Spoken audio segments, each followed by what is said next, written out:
Hey guys, so this video is for all the people that kept asking questions and I never got to comment them back because it's easier to answer them in video.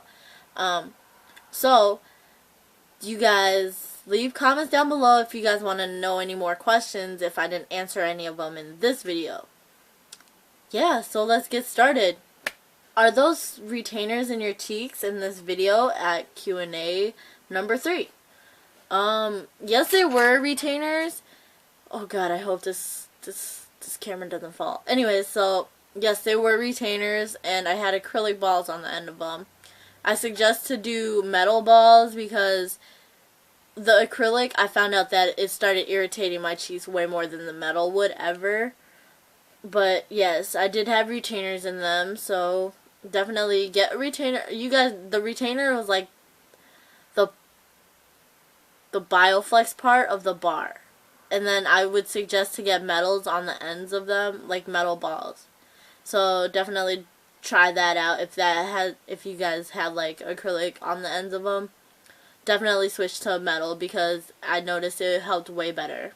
I'm scared they would go uneven. Did that happen to you for the cheek piercings?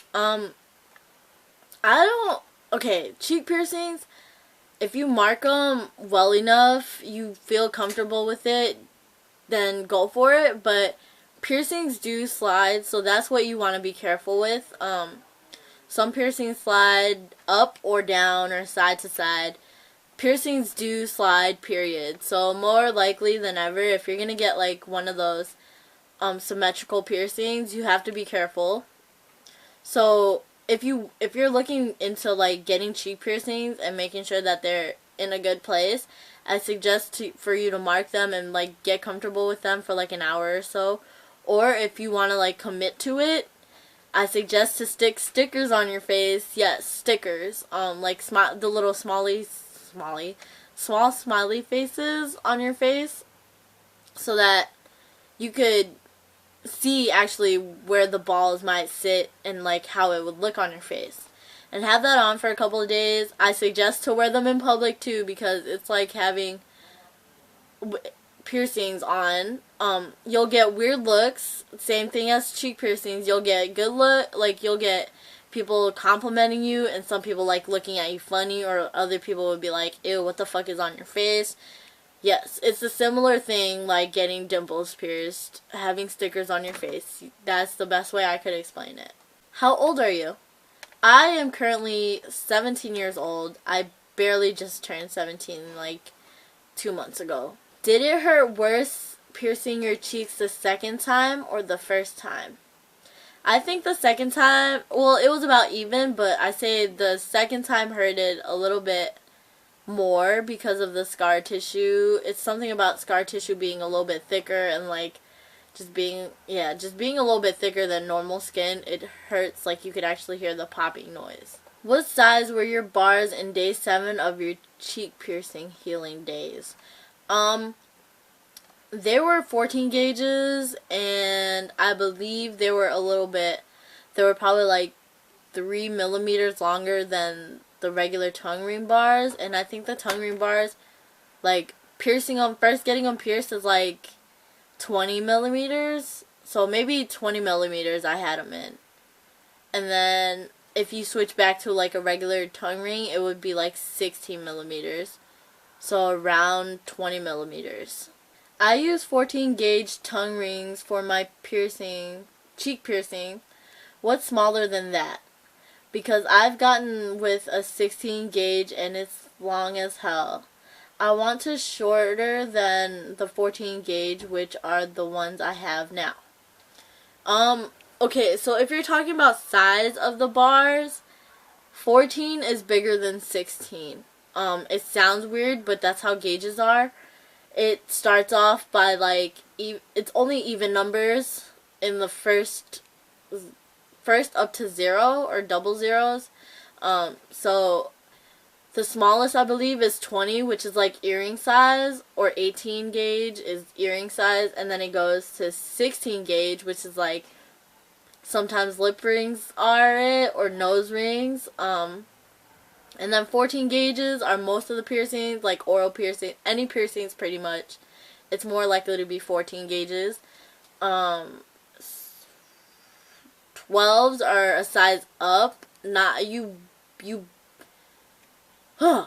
It's somewhat like 14 size, but just a little bit bigger, but you don't often get those or people with those sizes unless they're gauging their ears or something or gauging something.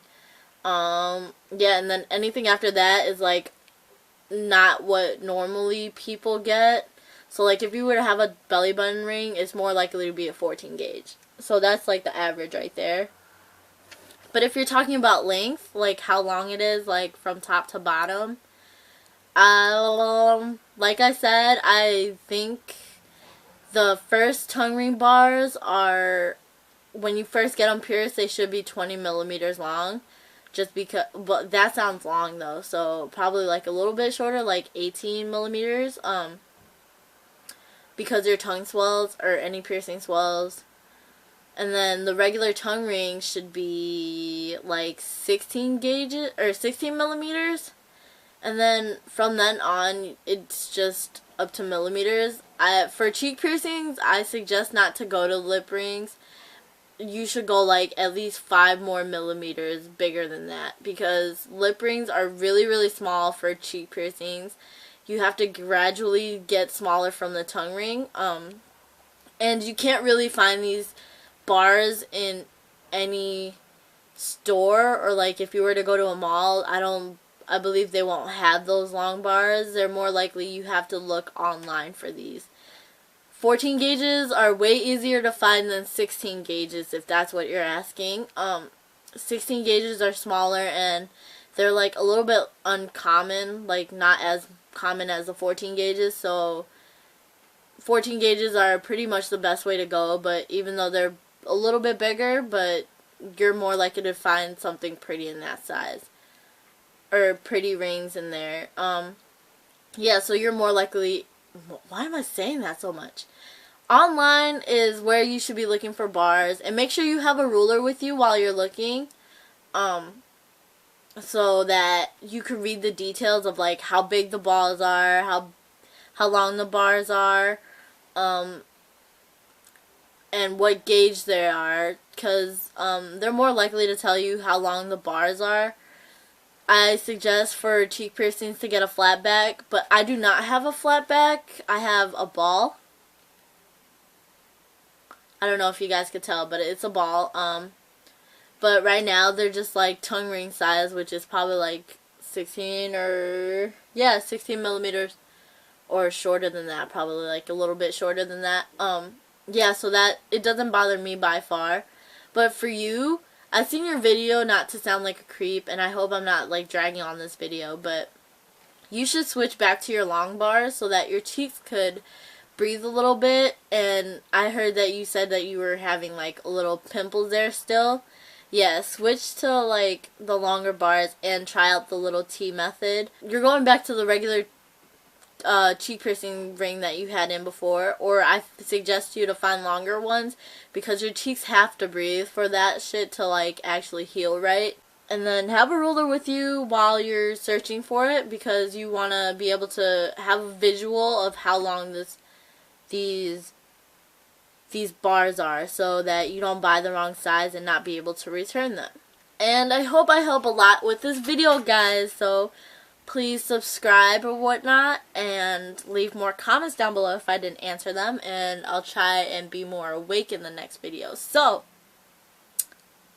thanks for watching, and Instagram and Twitter, follow, and if I like your pictures, I'll probably follow you back. Alright, I don't know why I said it like that. I'm just tweaking today. Bye.